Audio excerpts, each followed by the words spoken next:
Os temas de hoje estão no canal Arbitragem, estão relacionados aos contratos de fusão e aquisição e determinadas questões que têm sido objeto de muitos questionamentos em contencioso arbitral.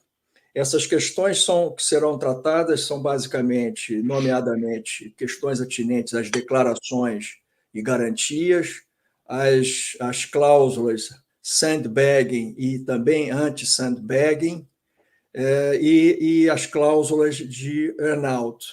E, para tanto, eu tenho o prazer de ter aqui comigo os ilustres professores portugueses, professores Dr. Diogo Costa Gonçalves, Dr. José Ferreira Gomes. O professor Diogo Costa Gonçalves, que será, como diz aí os contratos, doravante denominado simplesmente Diogo, ele é professor da Faculdade de Direito da Universidade de Lisboa, jurisconsulto e árbitro.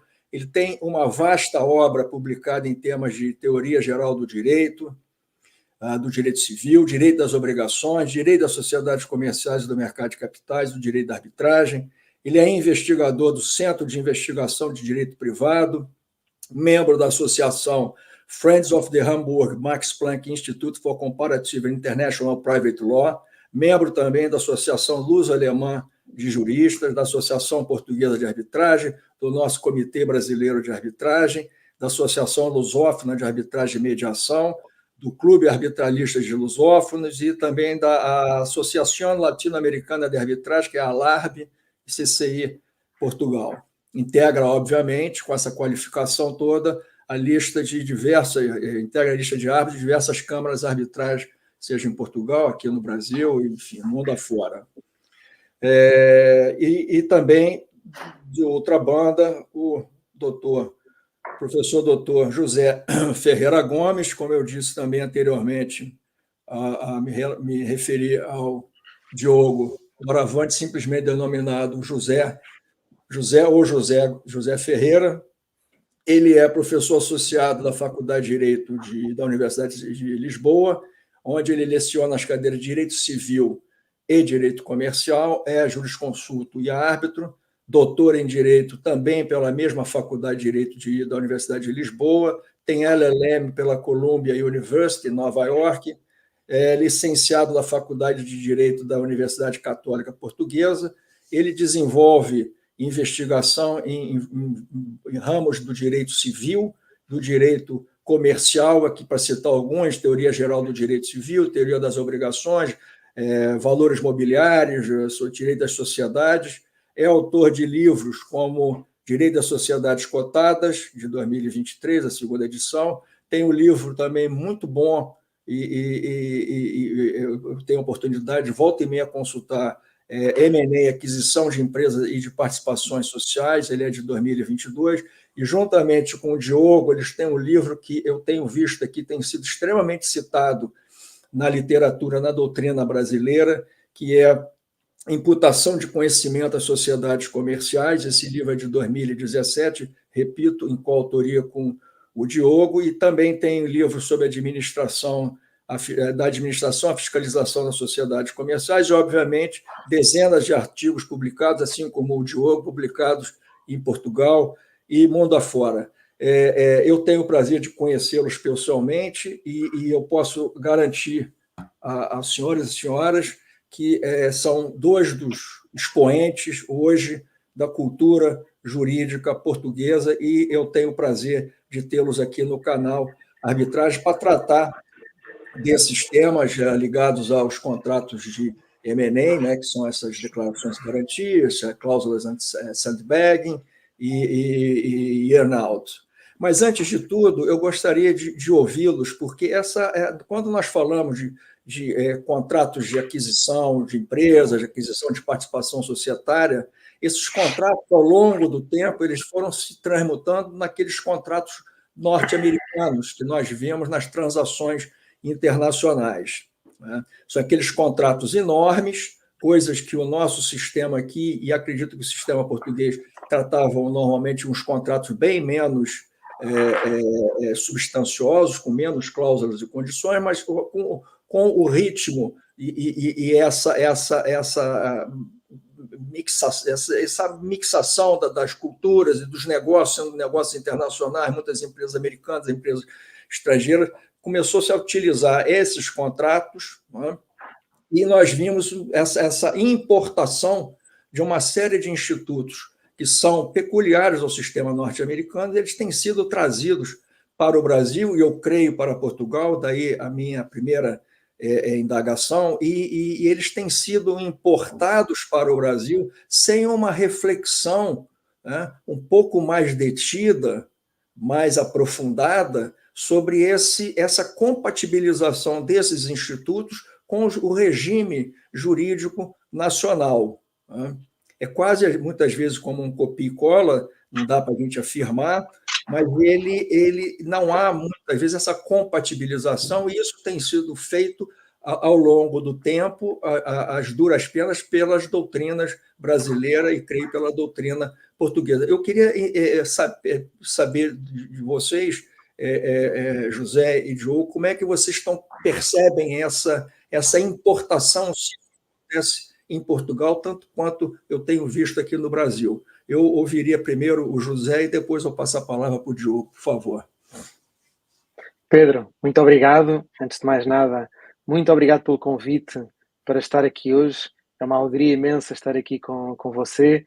Eu só tenho que agradecer esta sua amizade e agradecer também aqui ao canal Arbitragem por esta oportunidade para discutir temas que são tão importantes e tão interessantes. Olha, os contratos de declarações e garantias, os contratos de M&A, que têm estas cláusulas já tão conhecidas de todos, como as cláusulas de declarações e garantias, mas tantas outras também, são efetivamente de origem norte-americana e, em alguma medida, também britânica, e geram um sem número de desafios, não apenas no Brasil, mas também em Portugal e em muitos outros países onde eles acabam por ser aplicados. Muitas das cláusulas têm uma razão de ser que só se consegue compreender na sua raiz à luz do regime do direito norte-americano ou até do direito britânico. As cláusulas de declarações e garantias são um bom exemplo que tem origem no sistema norte-americano para fazer face à ausência de uma tutela legal de determinadas situações que no sistema brasileiro poderiam eventualmente encontrar resposta nos regimes do dolo e da responsabilidade pré-contratual por informações. Na base desta solução contratual está a resistência da jurisprudência em reconhecer ou em imputar ao vendedor deveres pré-contratuais de informação, ou, se quiser, até de uma forma mais genérica, um dever geral de atuação segundo a boa-fé na negociação dos contratos, com a mesma intensidade e a mesma extensão que se encontra nos sistemas romano-germânicos como o brasileiro e o português.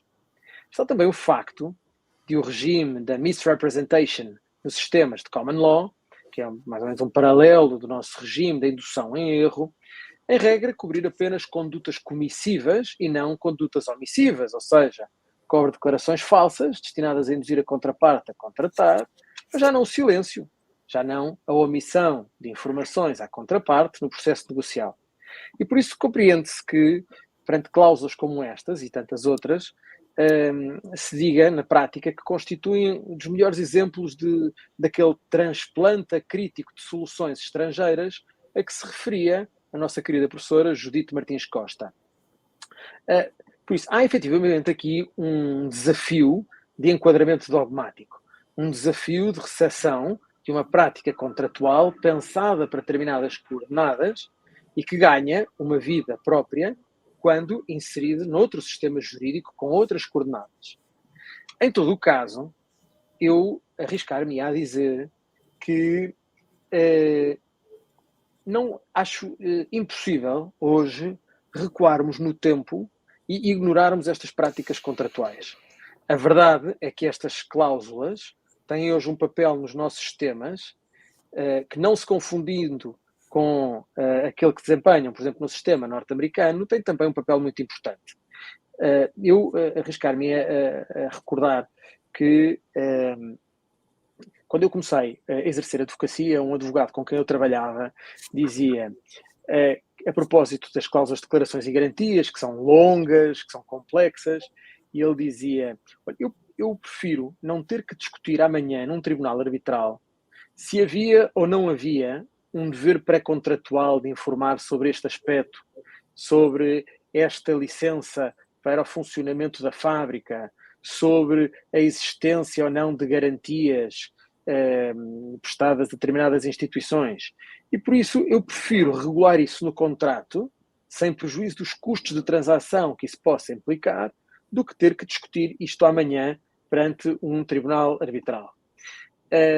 E por isso eu diria que, sem prejuízo da importância de enquadrarmos dogmaticamente estas cláusulas com todos os desafios que têm, a sua relevância prática é hoje indiscutível. Acho que não podemos ignorar isso.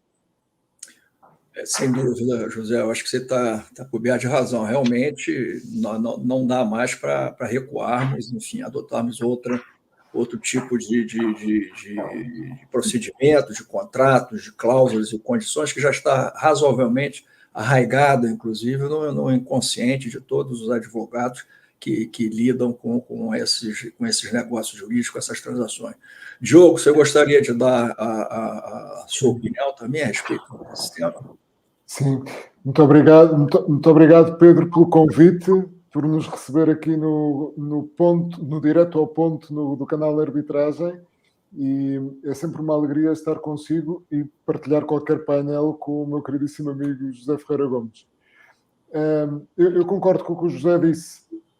De facto, as nossas ordens jurídicas, quer brasileiras, quer portuguesa, quer a generalidade das ordens jurídicas continentais, da Europa continental, romano-germânica, que importam modelos de decisão, modelos de contratuais, modelos de cláusulas das práticas de common law anglo-saxónicas, lato sensu, têm sempre alguma dificuldade em perceber duas coisas. Uma delas é qual vai ser o resultado do transplante, isto é, como é que aquele figurino vai de facto funcionar no nosso sistema uma vez introduzido nele, e por vezes há desvios funcionais que são precisos corrigir, e por outro perceber se não estamos simplesmente a duplicar com anglicismos e com cláusulas de outro espaço cultural soluções que os nossos sistemas já davam, não é? A complementar o que tinha dito o José, eu só gostava de sublinhar assim, dois aspectos que me parecem interessantes, não é? De facto, o uso e abuso deste género de clausulado contratual, penso eu que se deve distinguir quando em causa está um contrato em que está em causa a aplicação da lei portuguesa ou da lei brasileira entre partes brasileiras, aquilo que podemos chamar um contrato doméstico, se quisermos, e ao qual se aplica a lei brasileira ou a lei portuguesa.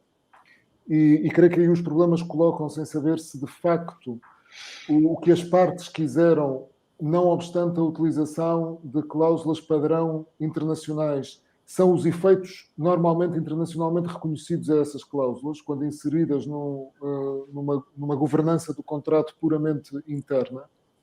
E o outro problema é quando procuramos em contratos internacionais, em M&A internacional, em que a tendência é que o contrato seja a única fonte de solução para todos os litígios, que em momento algum nos tenhamos que socorrer de nenhum sistema jurídico concreto, porque o contrato dá solução para tudo. Percebermos também que isto é uma falácia, isto é, nenhum contrato existe fora de um ordenamento ou a pairar no ar entre ordenamentos, não é? Por isso, há uma certa ideia de que ao regular exaustivamente um contrato nos estamos a proteger e a criar uma espécie de microsistema autónomo, mas essa autonomia mais tarde ou mais cedo é falaciosa.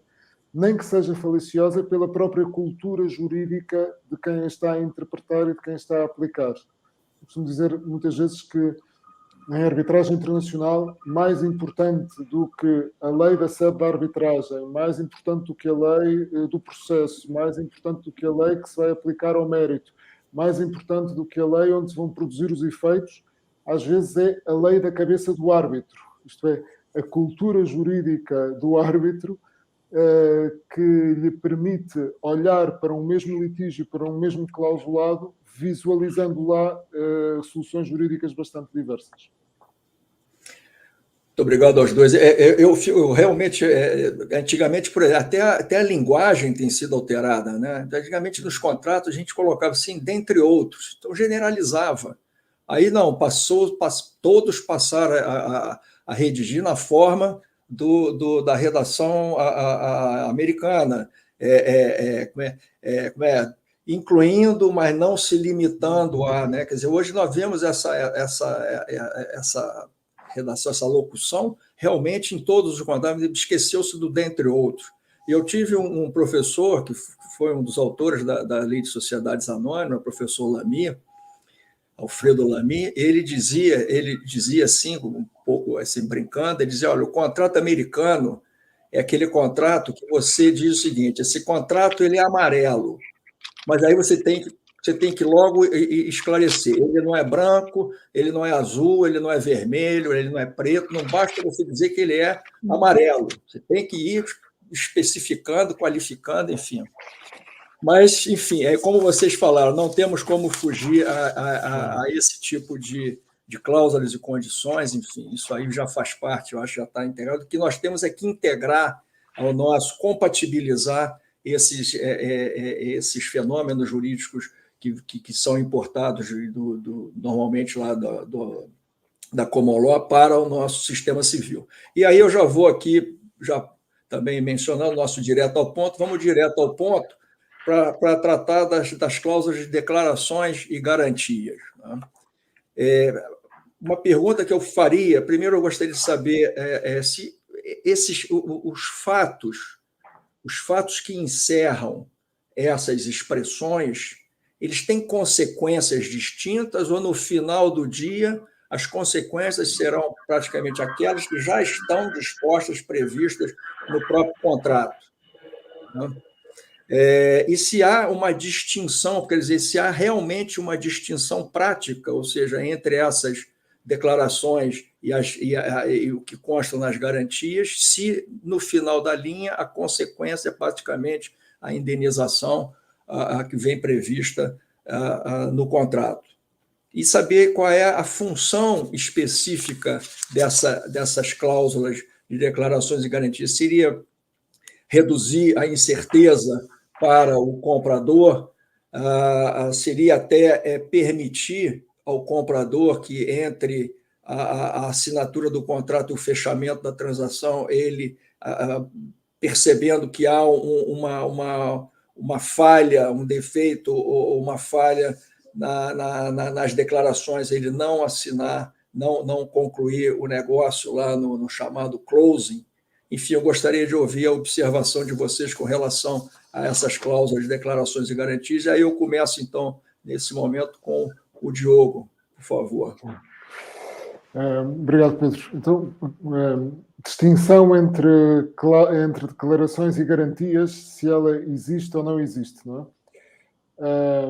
Ela claramente existe na matriz anglo-saxónica, porquanto as representações são declarações pré-negociais e não são termos do contrato, e por isso seriam statements referentes a uma fase pré-negocial tendente a levar a uma parte a negociar, mas que na estrutura de contratação anglo-saxónica estaria fora da realidade contratual, a menos que fosse convertida num termo do contrato. De todo modo, eu creio que quando transpomos isto para os nossos sistemas civis, temos sempre que perguntar ao contrato qual é o regime que as partes de facto quiseram naquelas declarações e garantias. Não é? A distinção que muitas vezes aparece tradicional também entre no Brasil, é uma distinção, pelo menos a que se refere algumas vezes a professora Judite Martins Costa, o Junqueira, por aí adiante, que uma representação seria apenas uma declaração de ciência quanto a um facto passado e que uma garantia já diria respeito a factos presentes ou futuros e que teria consequências na vida do contrato. Eu confesso que tenho alguma dificuldade em acompanhar até ao fim esta distinção. Mesmo declarações de ciência no quadro de uma execução contratual tendem a ser regimes de risco escolhidos pelas partes, não é? Portanto, no fundo eu diria que uma declaração e garantia, quando transposta para os nossos sistemas continentais, são instrumentos de alocação de risco contratual e de definição de risco contratual. Em alguns casos podem até ser mais do que isto, na medida em que podem moldar o dever de prestar e moldar o objeto e o modo do cumprimento da obrigação principal. Noutros casos serão apenas o que já é muito, não é? Distribuição de risco. E é justamente esta a sua função que me parece mais relevante, sobretudo quando estamos diante de negócios jurídicos cujo objeto da transmissão é uma realidade viva e dinâmica, não é? Viva e dinâmica como a empresa que está a ser transmitida, e sempre com alguma padrão de incerteza quanto à sua realidade e ao seu provir. Por isso, o grande efeito, parece-me a mim, é conseguir ou obter para as partes uma distribuição de risco clara sobre um conjunto de contingências. Quando em causa não está, algo mais ainda do que é o modo como eu me obrigo, eu vendedor, a entregar a coisa ou a executar o contrato, e por isso moldo ao próprio dever principal. Eu tenderia a dizer que tudo depende da interpretação do contrato, como é evidente, o que é que as partes de facto quiseram, mas a concepção de uma representação apenas como uma declaração de ciência e nada mais, sem qualquer efeito, nem na alocação do risco, nem na modelação da obrigação principal, eu creio que será muito raro encontrarmos. Zé, ótimo jogo. Então eu tomo aqui o Diogo já lançou aqui os dados essenciais da questão. Recuperando aquilo que o Pedro disse logo no início, nós estamos a lidar com uma solução contratual que encontra raízes no mercado norte-americano. Na sua base, nós temos uma distinção própria do direito dos contratos entre representations, por um lado, warranties, por outro. As representations, enquanto declarações pré-contratuais tendentes a induzir a contraparte a celebrar o contrato, e warranties, enquanto uma garantia da veracidade de um determinado facto. A questão é, tal como desenvolvido à exaustão no sistema britânico e no sistema norte-americano, as representations são frequentemente incorporadas no contrato, e quando são incorporadas no contrato deixam de ter esse sentido meramente de declaração de ciência que o Diogo apontou há bocado, que alguma doutrina brasileira aponta, como sublinhou o Diogo, e passam a ter uma natureza de termos do contrato e por isso que geram cuja incorreção gera consequências próprias de inadimplemento ou outras no quadro do direito dos contratos. Vêm tipicamente, e passaram no direito norte-americano, a ser associadas, por isso, em termos de terminologia, a juntar-se estas duas designações, que na sua raiz são coisas diferentes, mas quando colocadas numa só cláusula, acabam por ter um sentido unívoco, no sentido de traduzirem, no fundo, uma garantia relativamente à veracidade de determinados factos, ainda que depois haja variações quanto ao papel que desempenham na economia contratual. O Diogo disse, e muitíssimo bem, temos que perguntar ao contrato exatamente o que é que dele resulta destas declarações e garantias. Certo é que, como ponto de partida, aquilo que foi importado do regime do sistema norte-americano, aquilo que foi recebido do sistema norte-americano, é uma prática de indistinção entre representations e warranties. É uma prática em que se consideram como um todo, como sendo indistintas aquelas proposições contratuais, como dizendo respeito a garantias da veracidade de determinados factos. Na prática norte-americana isto é hoje, eu diria, que está hoje consolidado, e aliás temos jurisprudência desde os anos 70 do século passado, precisamente no sentido da indistinção entre declarações e garantias. Por isso a ideia de que a referência unívoca ou a referência unitária é declarações e garantias tem um sentido contratual e não meramente informativo de pré-contratual. E na economia do contrato, sem prejuízo de podermos encontrar... o Diogo disse bem, temos que perguntar ao contrato, certo? Mas se olharmos em termos de tipicidade contratual ou tipicidade social, o que é que tipicamente se encontra? Aquilo que se encontra, eu diria, são...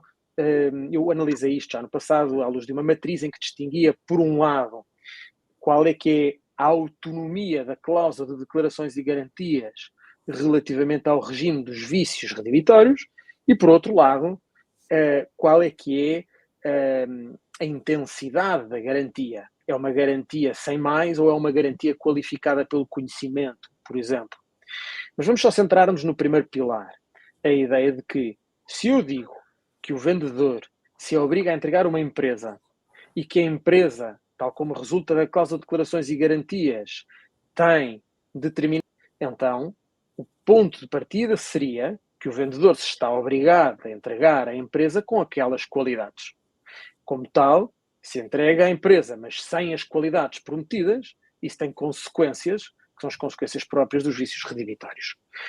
Está hoje consolidado nos sistemas continentais a ideia de que, apesar da empresa não ser uma coisa, ou se quiserem, mesmo quando falamos em share deals, apesar de estarmos a fazer transmissão de ações, aquilo que se estiver em causa a compra e venda da empresa através da compra e venda de ações, a ideia de que a vontade das partes deve ser tida em consideração também para efeitos da aplicação do regime dos vícios redivitórios e, por isso, não se considera apenas uma transmissão de participações sociais, considera-se que, através das participações, a vontade das partes é transmitir a empresa e, por isso, a menos que haja soluções contratuais em sentido diferente, estamos a convocar a aplicação das regras legais correspondentes.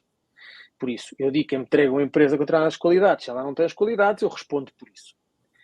Mas, na prática norte-americana, desenvolveu-se frequentemente, como dizia o Pedro, a articulação destas cláusulas em contratos vastíssimos, que têm outro tipo de cláusulas, e que fecham a prática contratual à aplicação de determinadas soluções legais.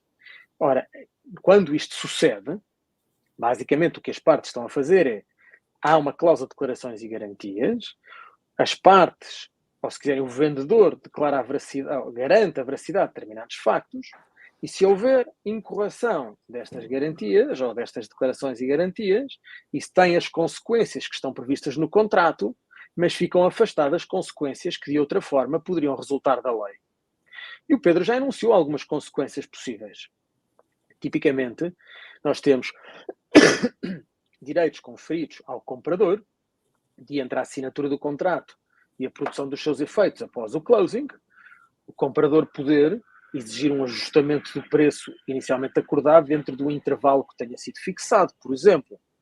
Ou, até, se a incorreção das declarações e garantias for particularmente séria, poderá até justificar que o contrato afinal não produza os seus efeitos.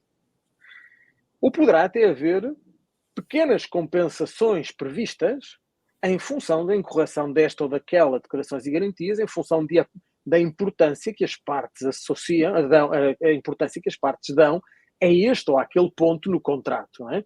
Por isso, a violação ou a incorreção de uma declaração e garantia, que é um aspecto absolutamente central para o funcionamento da empresa, poderá gerar uma compensação muito maior do que a incorreção de uma declaração e garantia que é manifestamente acessória. E aqui é um alerta para aquilo que o Pedro também dizia logo no início, que é muito cuidado com a aplicação da linguagem, da terminologia, das traduções acríticas do inglês que é usado nos contratos norte-americanos. Um bom exemplo são as cláusulas de indemnities. Apesar da proximidade vocabular, indemnities não tem nada a ver com indemnização. Ora, nos contratos em língua portuguesa, as cláusulas de declarações e garantias aparecem tipicamente ou muito frequentemente associadas a cláusulas de indemnizações específicas. O que, na verdade, é um erro, porque não são indemnizações que ali estão previstas, não é um regime de responsabilidade civil que depende da verificação de um ilícito, de uma coisa de culpa, que dependa, sobretudo, de um dano. São apenas cláusulas que fixam, como o Diogo disse muito bem, distribuição de risco, ao qual vão associados fluxos financeiros. E por isso, isto não tem nada a ver com o sistema de responsabilidade civil, mas frequentemente encontramos nos contratos em língua portuguesa, tanto no Brasil como em Portugal, a referência a indemnizações específicas como tradução de specific indemnities. Na verdade, são coisas muito diferentes. Quanto às funções, eu talvez passasse a palavra ao Diogo, não sei, Diogo, queres dizer qualquer coisa sobre isso? Só sublinhar o que acabavas de dizer, não é? Que, no fundo, quando nós temos uma declaração em garantia ou uma cláusula desta natureza, que as partes não associam, não pretendem com ela modelar o dever de prestar, no fundo o que eu estou a dizer é que a sua violação não dá origem à aplicação aos remédios do incumprimento contratual ou do não cumprimento ou do cumprimento defeituoso. Portanto, eu não vou aplicar, eu que estou a decidir o caso, eu aplicador, não irei convocar nem o regime legal e eventualmente nem sequer o regime contratual para o incumprimento propriamente dito do dever de prestar. Não é? Vou fazer o quê? Como dizia o José João e bem, vou distribuir risco. Distribuir risco que, neste caso, está associado a um quantum, normalmente pré-fixado pelas partes, mas que não tem caráter indemnizatório. Por isso, eu não estou a indemnizar um dano, eu não estou a reparar um dano, eu estou simplesmente a alocar, através de um determinado quantum, o risco da verificação ou o risco da incorreção sobre um determinado facto ou circunstância. Não é? Está muito E claro. quanto às funções, Diogo, avanças tu? Não, avança tu. Já me referi que me parece que a principal função é a função da alocação de risco e, por isso, também de delimitação da exposição do vendedor e do comprador às vicissitudes de uma realidade viva que é o que está subjacente mesmo a um share dealing, a uma transmissão de ações. Mas forças. Pedro, posso acrescentar mais qualquer coisa? Claro. Agora, acrescenta, por favor. Pedro, posso acrescentar mais qualquer coisa? Claro. Então, olha, eu gostava só de fazer uma distinção. Quando falamos de funções das cláusulas de declarações e garantias, é muito importante fazermos a distinção entre aquilo que são as funções económicas deste tipo de cláusulas das suas funções normativas. Pode haver coincidência ou não haver coincidência. E já vamos ver isso. Por isso, a primeira ideia em termos de funções económicas que se reconhecem este tipo de cláusulas, em primeiro lugar, é a ideia de que este tipo de cláusulas forçam as partes a informar as suas contrapartes de todos os aspectos, ou dos aspectos que sejam mais relevantes. Por isso, diz-se que é um information forcing device. A ideia de que, perante a assimetria informativa que existe tipicamente neste tipo de contratos, tendo o vendedor informação que o comprador não está em condições de obter por si, estas cláusulas de declarações e garantias descrevem aspectos relevantes que o comprador pode depois confirmar.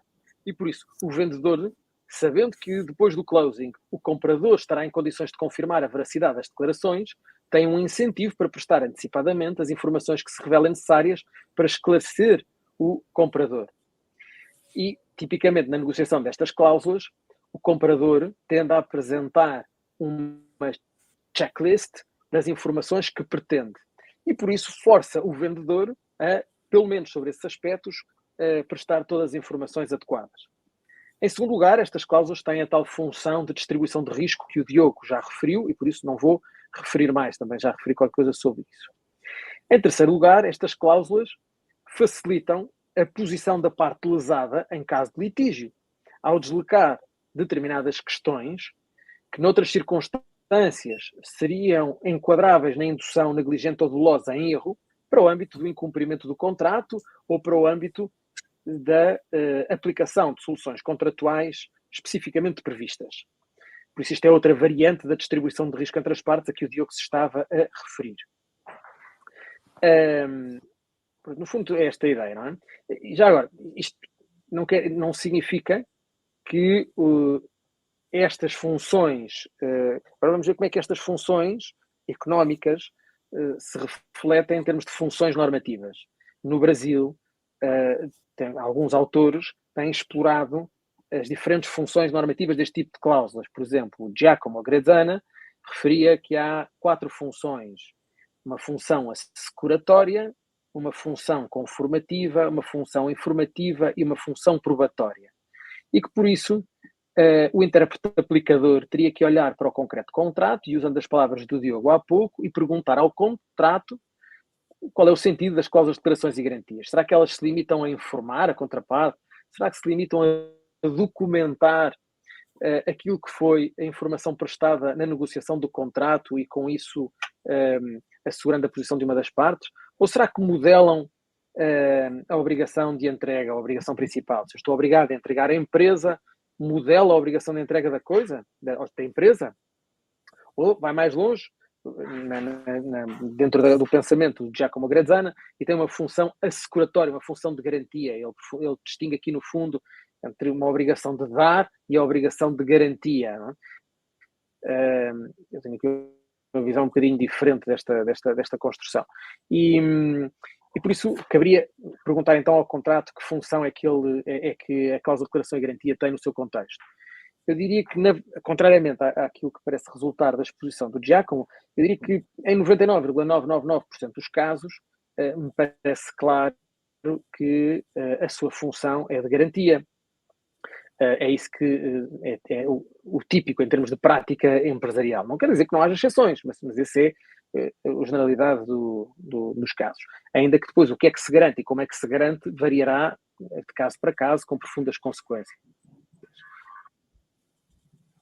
Ou com profundas diferenças nas consequências. Pedro.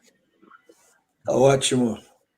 E ainda no campo dessas cláusulas de declaração e garantia, nós temos as cláusulas com e sem limitações de conhecimento. Quer dizer, são as cláusulas com qualificação, digamos assim, do conhecimento, e outras sem qualificação do conhecimento. Ou seja, há uma cláusula em que o vendedor ele atesta, ele declara pura e simplesmente um determinado fato, determinada circunstância, e outras que ele apenas diz, olha, aquilo que é do meu conhecimento, e também tem aquelas outras que qualificam um pouco mais aquilo que é do meu melhor conhecimento. E aí a indagação que eu faço aos dois seria, primeiro, tratar quais são as consequências dessas cláusulas com e sem qualificação, né? Consequência prática, e se realmente existe, ao fim e ao cabo, uma nuance em termos de consequência na cláusula em que o vendedor diz naquilo que é do meu conhecimento, naquilo que é do meu melhor conhecimento. Existe na prática a diferença entre essas duas cláusulas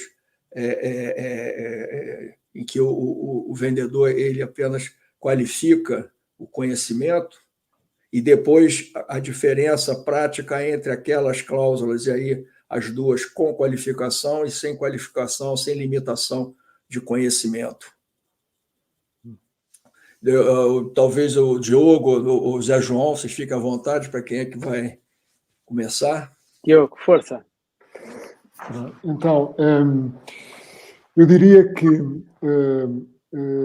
quando estamos a graduar graus de conhecimento, estamos sempre a apelar para uma ideia de diligência devida quanto à aquisição e tratamento de uma determinada informação.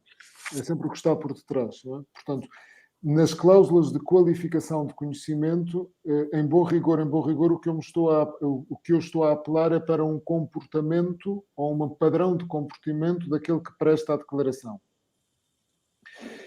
Ora bem, se em causa estiver o declarante, uma pessoa física, uma pessoa natural, de carne e osso, eu admito que a aplicação desses diferentes graus de requisitos de diligência possa ter relevância contratual, porque será de admitir um estado psicológico, um estado de conhecimento de alguém que é o Estado A e que seria o Estado B caso tivesse usado de melhor diligência de outro comportamento para a aquisição de informação e de tratamento dessa informação.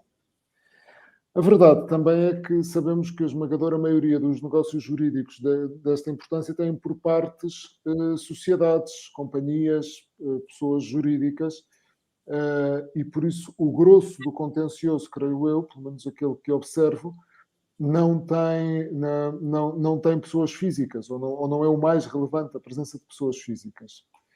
E quanto aí pergunta-se se, do ponto de vista da imputação de conhecimento, que o Pedro há pouco dizia, agradecendo a referência, que o professor Ferreira Gomes e eu escrevemos de facto um livro sobre o assunto. Não sei se chegámos a debater este tema em concreto, por isso não sei se concordamos ou não neste momento, mas já veremos o que é que diz o professor Ferreira Gomes a seguir. Mas eu tenderia a dizer que, estando em causa uma sociedade que presta uma declaração, dizer que é no seu conhecimento ou no seu melhor conhecimento é juridicamente irrelevante. Porquanto aquilo que é conhecimento exigível à sociedade é sempre conhecimento que lhe é imputável. E a ideia de exigibilidade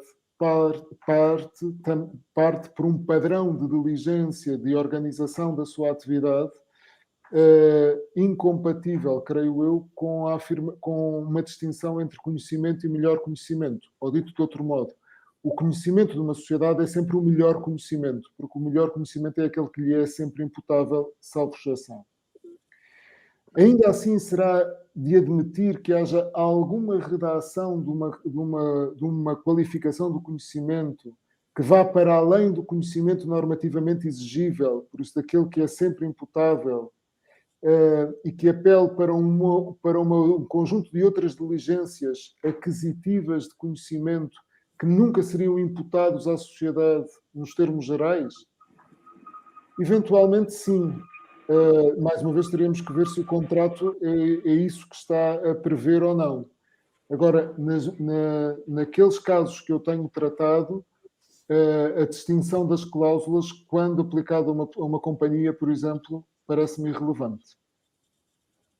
E creio que só atrapalha, não é? Porque, no fundo, leva para uma discussão bacoca sobre o que é o melhor ou não melhor, qual é o padrão de diligência, quando estamos a falar de pessoas coletivas cujo conhecimento que é normativamente exigível é sempre imputável, tenha havido a diligência ou não tenha havido a diligência de facto por quem no sistema de organização deveria adotar essa conduta.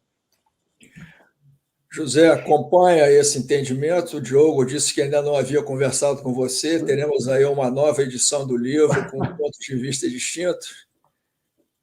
Olha, eu começaria por dizer, só para completar aquilo que o Diogo disse, este tema da imputação de conhecimento às pessoas jurídicas é um tema apaixonante, é um tema muito complexo e é um tema sempre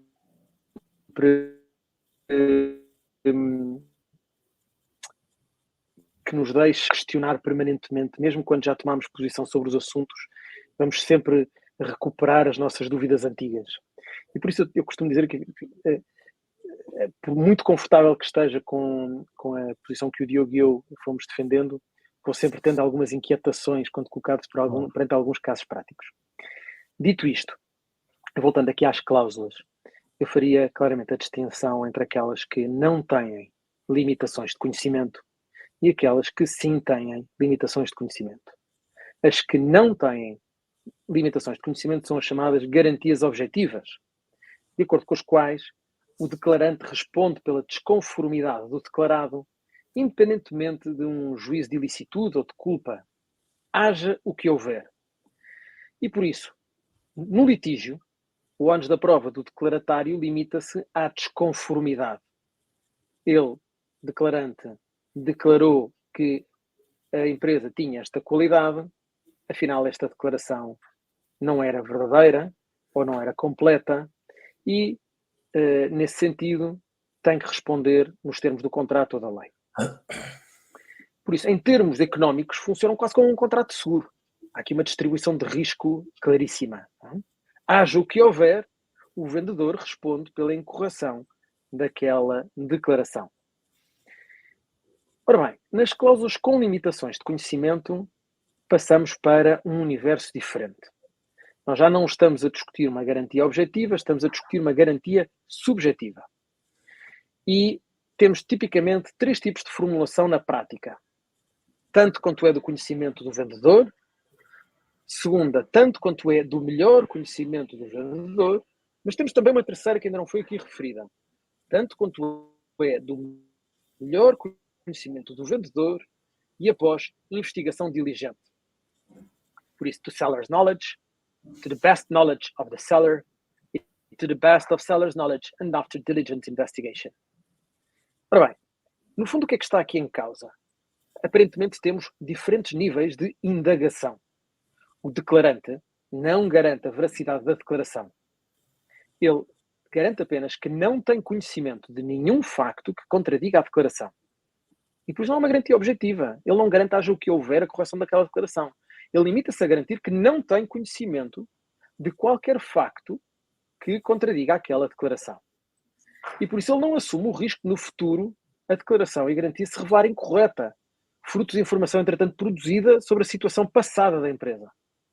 O risco de se concluir no futuro pela incorreção, por exemplo, dos pressupostos de avaliação da empresa e da determinação do preço, corre por conta do comprador, coisa que não se verifica nas outras cláusulas.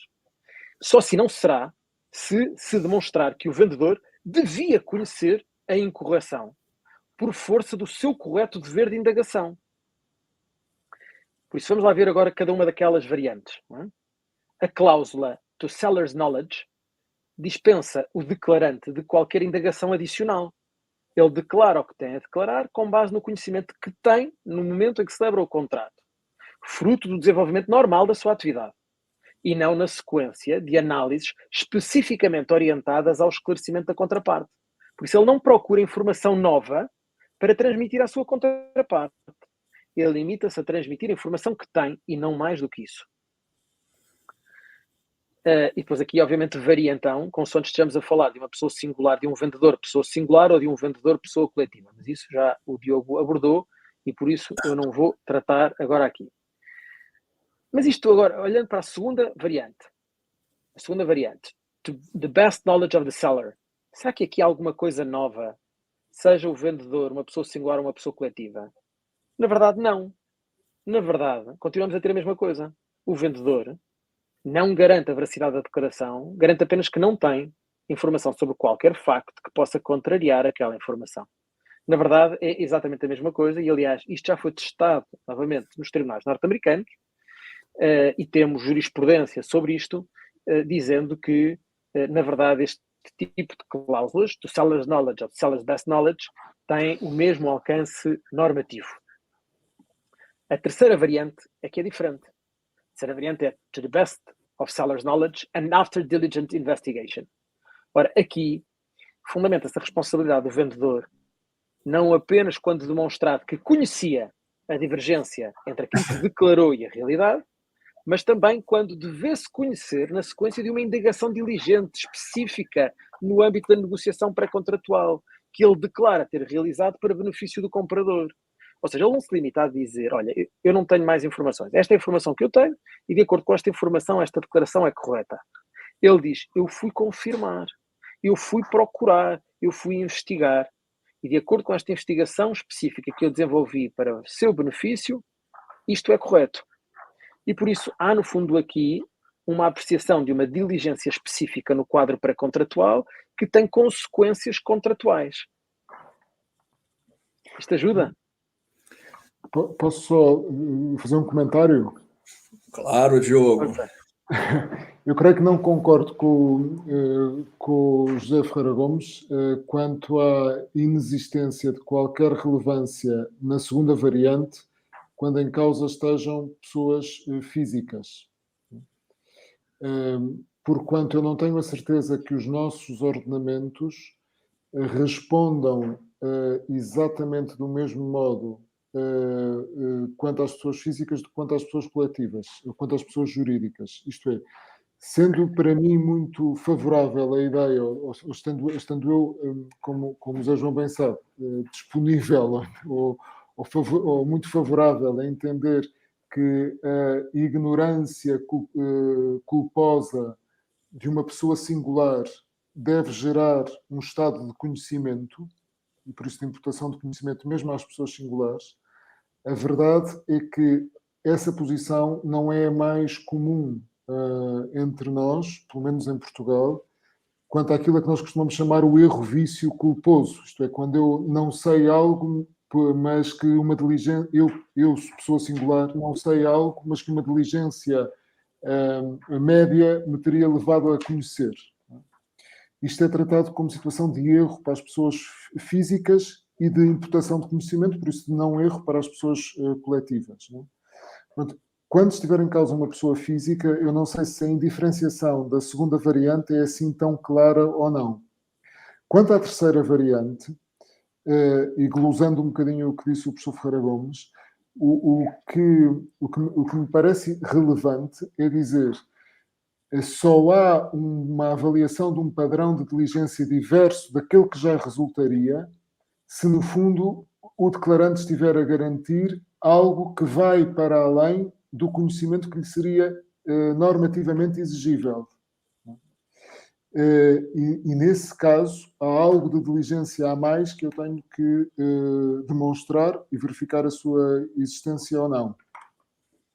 Era só este apontamento. Eu acrescentaria que há uma ou outra decisão no sistema norte-americano que acompanha esta ideia do Diogo, mas que tem que, se bem vejo, tem que ser lida da seguinte maneira.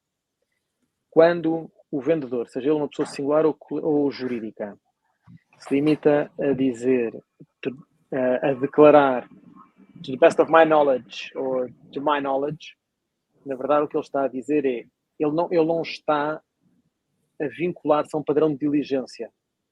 Ele limita-se a transmitir o que tem. Ele não vai procurar informação adicional. É esta a ideia que está na base deste tipo de cláusulas. Diferentemente, na terceiro tipo de cláusula, é que há uma diligência no sentido de procurar confirmar a informação antes de a transmitir.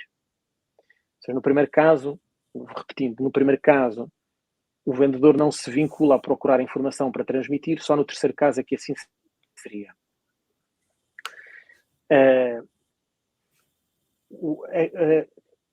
A subtileza que o Diogo está a introduzir na segunda variante e reconhecida novamente, como eu disse há pouco, por uma outra decisão de um tribunal norte-americano, no fundo diz-nos que quando o declarante não se limita a declarar to my knowledge, mas vai mais longe e diz to the best of my knowledge, no fundo, dizem estes tribunais, que ele de alguma forma fez um esforço para confirmar a veracidade daquilo que está a transmitir. Ou seja, no fundo é assim que estes tribunais leem, dizendo, neste caso também há então um dever de diligência relativamente à confirmação da veracidade da informação que é transmitida. Eu creio que não é isto que resulta da generalidade dos contratos que têm estas fórmulas, mas não queria deixar de dar de reconhecer que efetivamente há uma outra decisão que acompanham aquilo que o Diogo disse. Bom, muito obrigado aos dois. Nós temos que seguir aqui nós temos mais agora as cláusulas sandbagging, anti-sandbagging e, na sequência, earn-out, e o nosso tempo aqui está encurtando um pouco. Essas cláusulas sandbagging, enfim, eu acho que essa daí é uma clara evidência desse confronto do sistema, da introdução no nosso sistema de condições ou cláusulas previstas no cenário da common law, e nós estamos introduzindo no nosso cenário que tem uma cultura jurídica distinta nesse particular, né?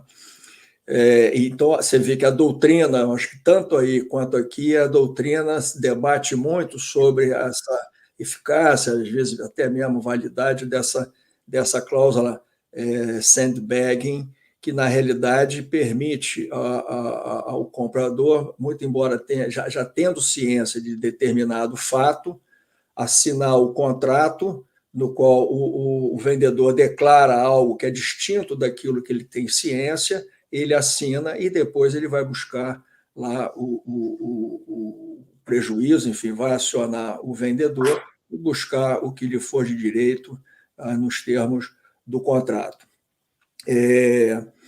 Como é que vocês têm visto aqui? Porque a grande preocupação no sistema,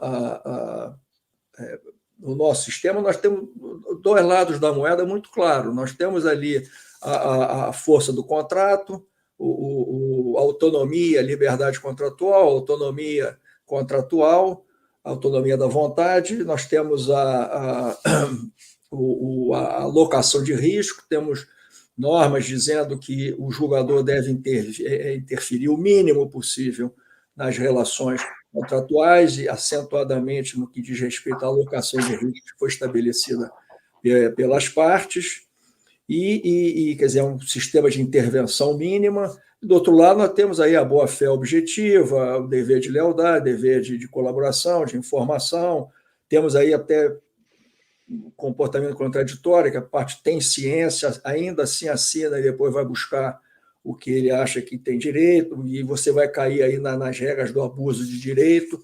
Essas são, digamos assim, algumas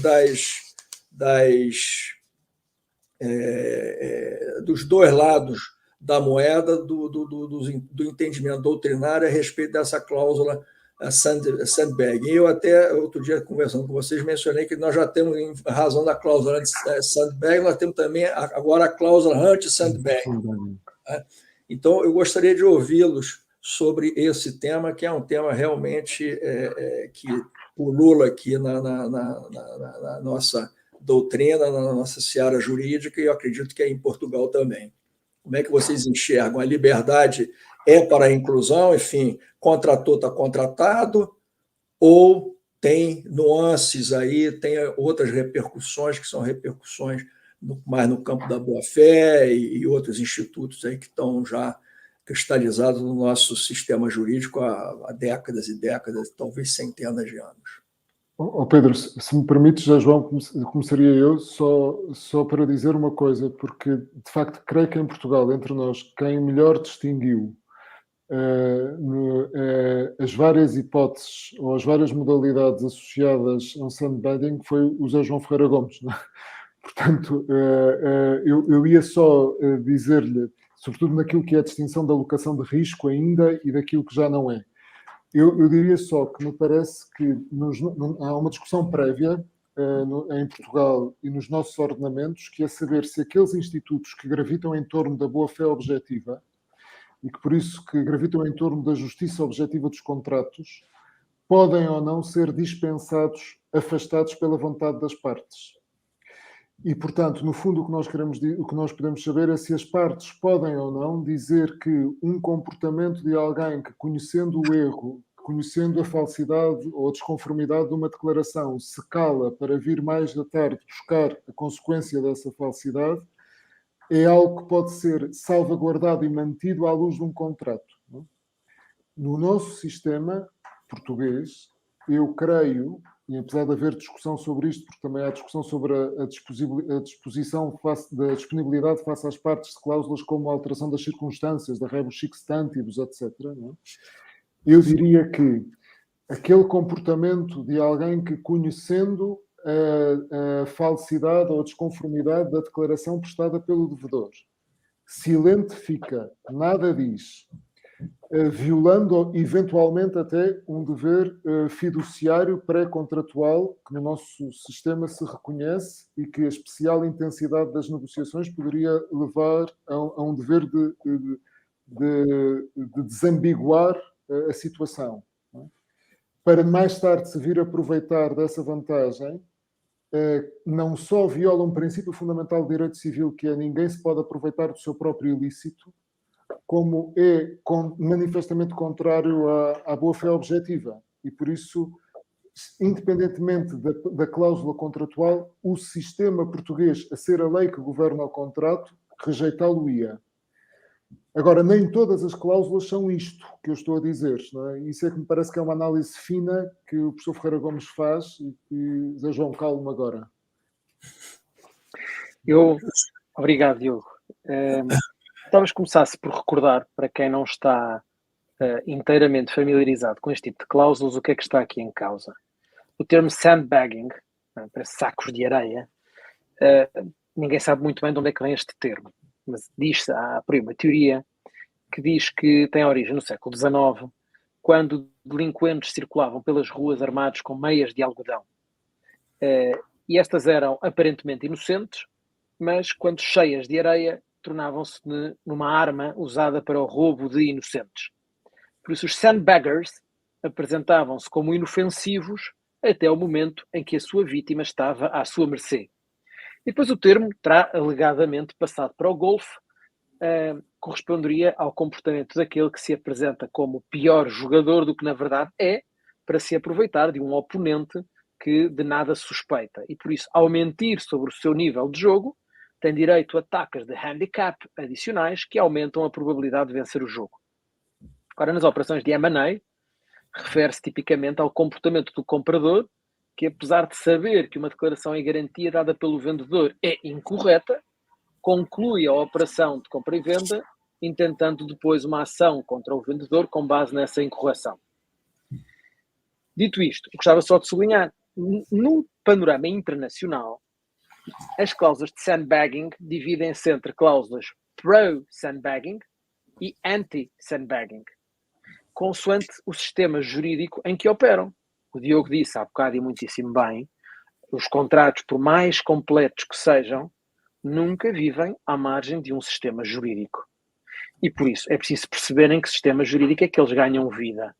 Ora, por exemplo, nos Estados Unidos, nós temos dentro dos Estados Unidos, que são 50 estados, temos estados em que a proposição normativa de raiz é pro-sandbagging e por isso as partes, quando querendo afastar essa solução normativa, adotam soluções pro-sandbagging.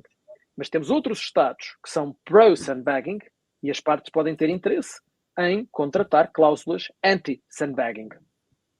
Ora, no nosso sistema, no sistema brasileiro como no sistema português, o ponto de partida é anti-sandbagging.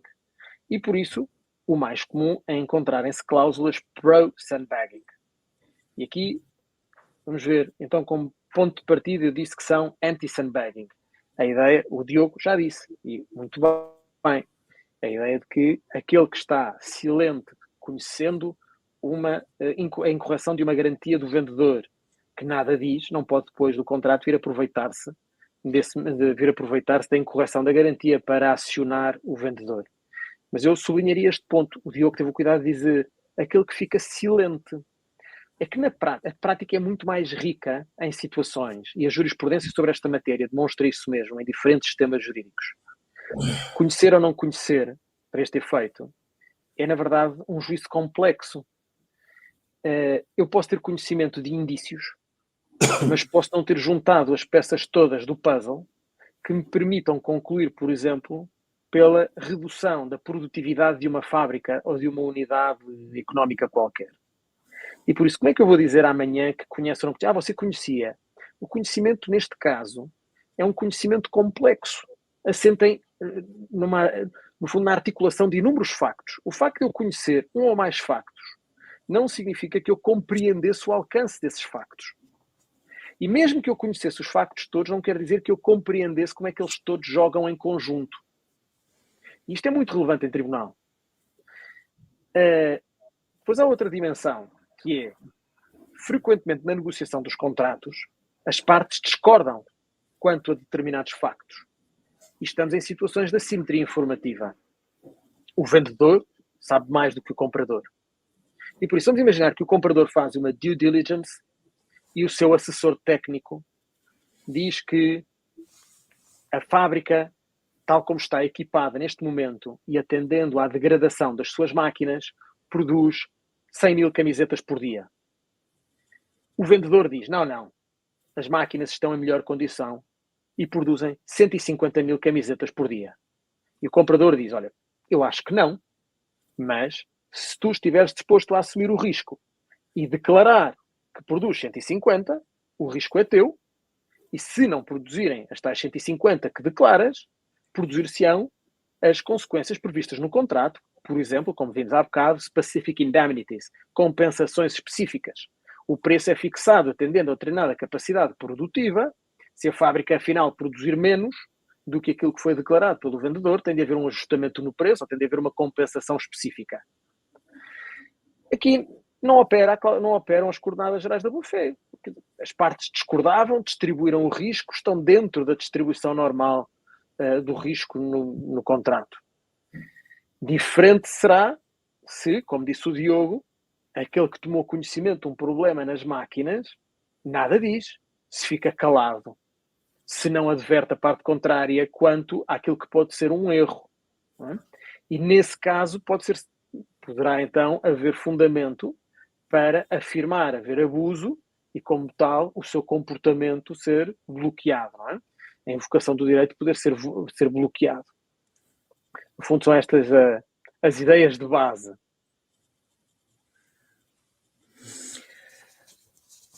Mas então, regra geral, tanto o Diogo quanto o José entendem que é válida e eficaz uma cláusula sandbagging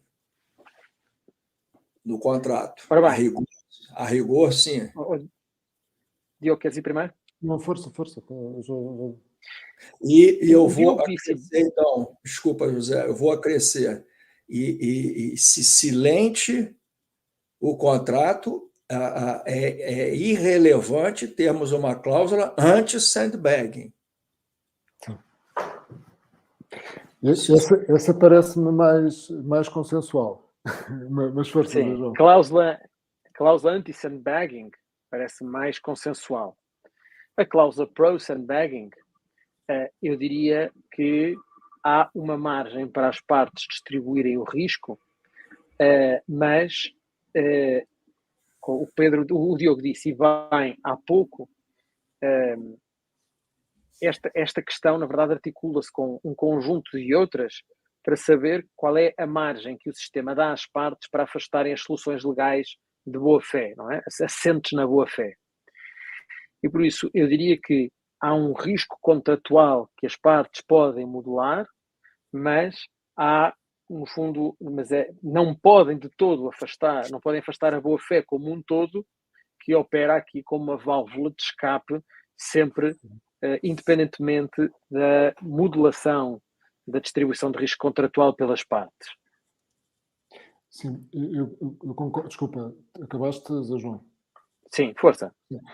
Eu concordo com o que o professor Ferreira Gomes acabou de dizer e, de facto, nos nossos sistemas jurídicos brasileiro e português, tanto se o bem leio, eu diria que uma cláusula anti-sandbagging é indiferente porque essa é a opção de base do nosso ordenamento, não é?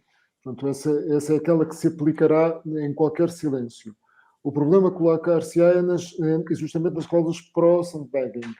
Nesses casos, eu creio que afirmar imediatamente a invalidade da cláusula não é a melhor solução. Não só porque ela pode ter ainda conteúdo contratual útil dentro destes limites que o José Ferreira Gomes acabou de assinalar e de expor, e que me parece uma análise muito fina da cláusula, como dizia há pouco, como me parece que, em última instância, não é um problema de validade da cláusula, mas é da invocação do direito atribuído pela cláusula, no caso concreto, paralisado por um instituto legal que não poderia ser afastado, que era o abuso de direito. Por isso, nunca teríamos, ou, sob o meu ponto de vista, não teríamos um problema de validade da cláusula, mas sim da invocabilidade da pretensão conferida pela cláusula, da posição jurídica conferida pela cláusula, naquele caso concreto e quando o litígio configurado daquela maneira. Correto, está entendido. Vamos passar, então, agora para o nosso último tema, que são as cláusulas de earn-out, que estão muito ligadas com a precificação do negócio jurídico, que é sempre um aspecto de muita preocupação, muita incerteza por parte do comprador. Nós temos aí uma assimetria, normalmente, de informação entre vendedor e comprador, e há essa preocupação, inclusive de ambos, de chegar a um valor justo, né? E o do comprador de preocupação muito com como é que a empresa as atividades da empresa vão vão acontecer ao longo dos anos seguintes à aquisição, né, a performance da empresa. Então, a modulação disso, as partes têm chegado ao pagamento, a uma precificação, mas paga-se um preço fixo e deixa uma parcela do preço, uma parcela variável para ser paga mais à frente, mediante determinadas condições, que normalmente são, você tem vários tipos, né? Você tem aí que o executivo XYZ se mantenha na empresa durante X anos, ou que uma certa concessão seja renovada pelo vendedor, tem o EBIT da empresa ao longo de 3 anos, 4 anos, o que seja. Enfim, as partes pactuam, e isso tem sido muito debatido em arbitragens, e o que me parece aqui, eu queria ouvi-los nesse ponto, o que me parece que é o aspecto essencial são os critérios que se vai estabelecer sobre como é que se dará o pagamento dessa parcela variável, não é? Ou se for um caso de EBITDA, como é que esse EBITDA será alcançado? Muitas vezes você tem manutenção de planos já existentes, você quer que o vendedor tenha uma disputa com o comprador quer mudar determinadas planos da empresa, né? Business plan, quer mudar determinado direcionamento da empresa, se isso afeta o earn-out ou não, enfim. Eu acho que é o pente fino ali, a não ser que você tenha cláusulas muito objetivas, você no ano tal você tem que renovar aquele contrato com X grandes clientes aqui da empresa. Se você renovar com os 10, você vai ganhar 100%. Se renovar com 9, 90%. Aí são condições, são cláusulas mais objetivas. Mas você tem aquelas que têm um caráter bem subjetivo na sua implementação. E eu gostaria de ouvi-lo sobre isso. Quem é que pode ser, Diogo ou José? Sr. João, começa tu, que eu comecei na última. Muito bem. Então vamos lá ver. Ponto de partida. Ponto de partida é que o preço, a negociação e a determinação do preço pode ser muito complexo. E por isso as partes frequentemente optam não por um preço fixo, mas por um preço variável em função de determinados critérios que são previamente acordados. É aqui que entram as cláusulas de earn-out, segundo o qual o vendedor recebe uma contrapartida adicional pela venda em face de resultados obtidos pela empresa num determinado calendário futuro. Os resultados são frequentemente identificados como vendas brutas, resultados como EBITDA ou EBIT ou EBT, ou então indicadores de cash flow. No fundo, fazem depender o preço do desenvolvimento futuro da empresa. E o desafio prende-se com a definição de critérios que nem o vendedor nem o comprador possam manipular para assim condicionar a determinação do preço. Obviamente que uma coisa é certa, o vendedor está sempre numa posição mais frágil. Uma coisa que eu aprendi cedo na advocacia é quem está sentado em cima do dinheiro manda. E por isso, apenas em função de uma evolução futura da empresa, estará, obviamente, em melhor posição para ganhar uma batalha em torno da determinação futura do preço. Porque, no fundo, estará em condições de pressionar o vendedor para aceitar a sua própria leitura, a menos que ele esteja disposto a ir para tribunal questionar o seu entendimento. Ora bem, e no fundo isto tem a ver com diferenças relativamente à avaliação da empresa. O vendedor tem uma tendência para sobreavaliar a empresa porque ele acredita que fez bom trabalho no passado, acredita que esse trabalho realizado no passado terá frutos no futuro e por isso tem tendência a olhar de forma positiva para o futuro, para a futura evolução da empresa. O comprador, pelo contrário, tem tipicamente um incentivo para olhar para a empresa de forma crítica relativamente a algumas opções do passado, porque ele entende, tipicamente, que vai comprar aquela empresa e desenvolvê-la implementando novas opções de gestão que vão maximizar o seu valor. Não é? Se ele acreditasse que aquela empresa não tinha potencial de desenvolvimento, então não iria comprar a empresa. E por isso ele tem uma tendência para desvalorizar a empresa tal como ela existe à data da venda e entender que ele é que fará melhor trabalho no desenvolvimento da empresa e por isso vai tentar puxar o preço para baixo. É normal. E por isso as partes, em vez de fixarem apenas o preço fixo, fixam então ali um intervalo dizendo que uma parcela do preço dependerá dos resultados que vierem a ser obtidos. Ora, a verificação dos resultados é uma condição em termos técnico-jurídicos.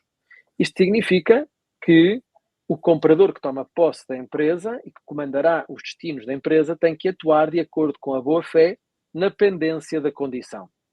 E é à luz deste padrão de boa-fé objetiva que vamos olhar para o seu comportamento, para saber se ele fez aquilo que devia fazer no contexto contratual para assegurar o desenvolvimento da empresa e os resultados programados dos quais depende o preço variável, ou se, pelo contrário, não atuou de acordo com esse padrão normativo e, como tal, pode dar origem aqui a uma pretensão uma pretensão indenizatória ou outra, por parte do vendedor.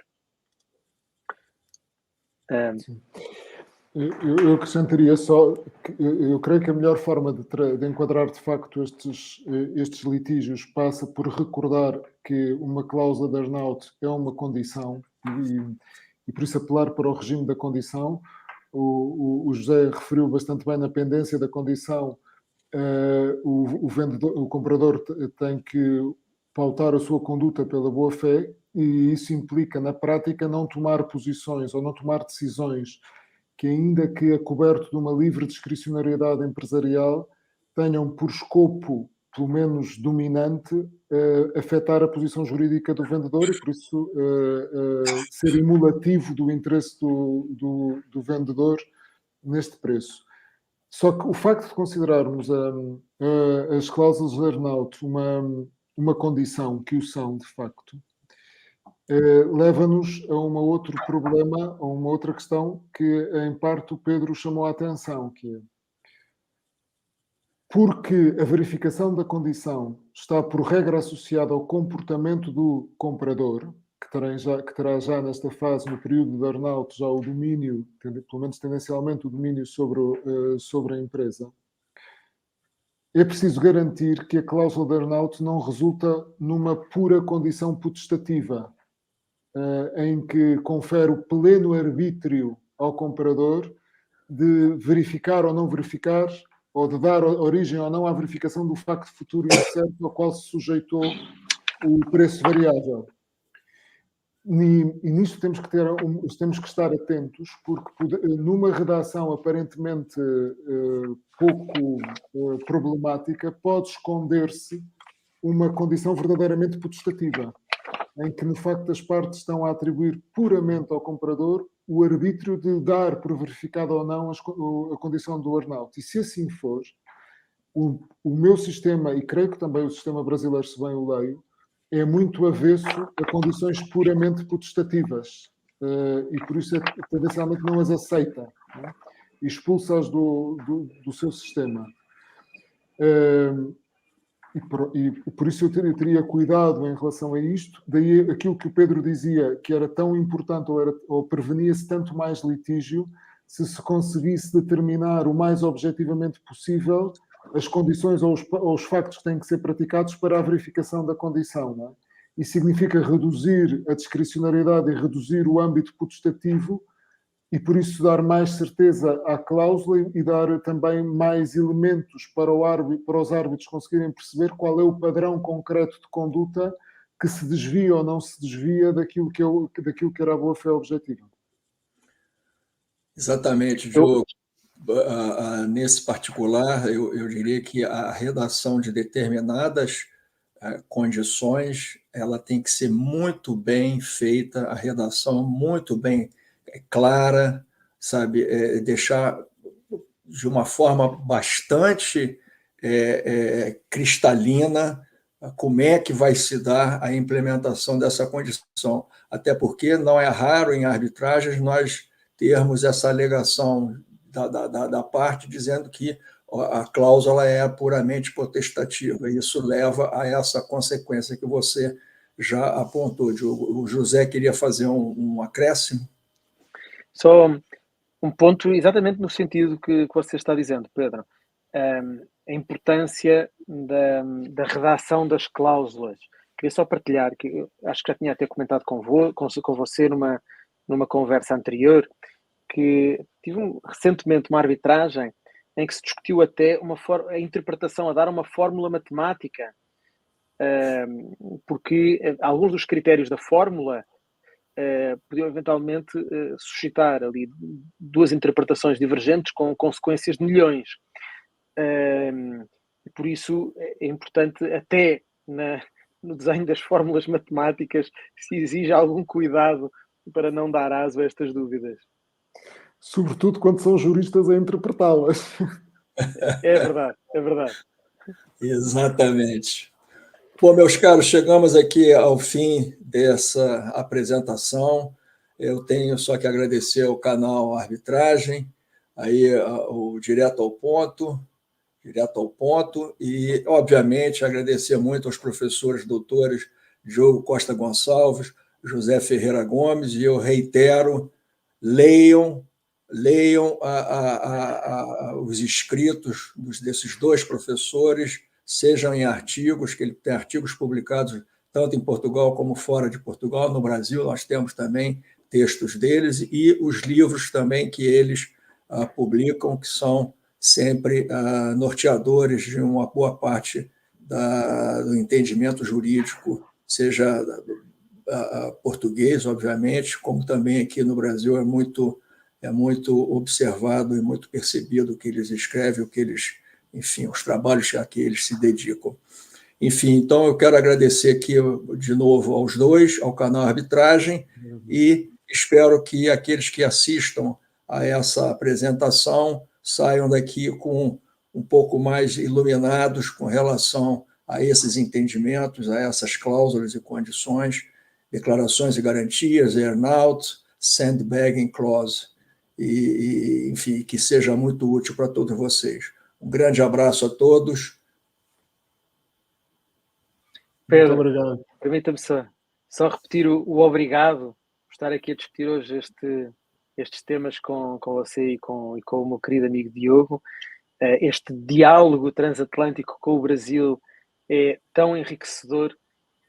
Tanto o Diogo como eu acompanhamos de perto tudo o que se escreve no Brasil sobre estas matérias, e é um gosto enorme termos este diálogo com os nossos amigos brasileiros e enfim, encontrar aqui estas pontes de entendimento e de conversa. Muito obrigado por esta oportunidade.